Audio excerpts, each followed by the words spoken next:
मराठ्यांना ओबीसीमध्ये मीच घालणार, मनोज जरांगे पाटील यांचा थेट इशारा। मराठा समाजाचे नेते मनोज जरांगे पाटील यांनी मुंबईच्या आझाद मैदानावर केलेल्या उपोषणाचा 5व्या दिवशी शेवट झाला। सरकारने त्यांच्या प्रमुख मागण्या मान्य करत GR काढला। मात्र या काळात संपूर्ण मुंबईत प्रचंड वाहतूक कोंडी झाली। विशेष म्हणजे न्यायालयाने हे उपोषण बेकायदेशीर असल्याचं स्पष्ट केलं होतं। सरकारच्या GR नंतर आता राज्यात ओबीसी समाज आक्रमक झालेला दिसतो। मंत्री छगन भुजबळ यांनी याबाबत नाराजी व्यक्त करत थेट मंत्रिमंडळाच्या बैठकीस गैरहजर राहण्याचा मार्ग अवलंबला।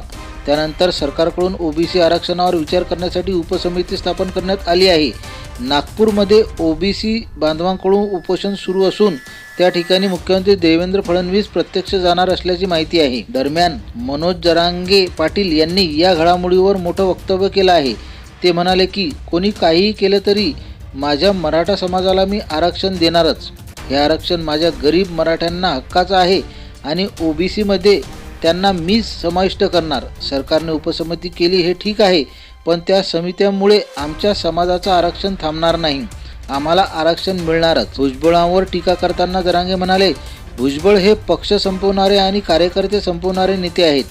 GR बद्दल आज संभ्रम निर्माण करणारे लोक आधी कुठे होते? बैठकांना बोलावलं तर येत नाहीत, मुंबईत बोलावलं तर हजर राहत नाहीत। मराठा समाजात कुठलाही संभ्रम नाही आणि होणारही नाही।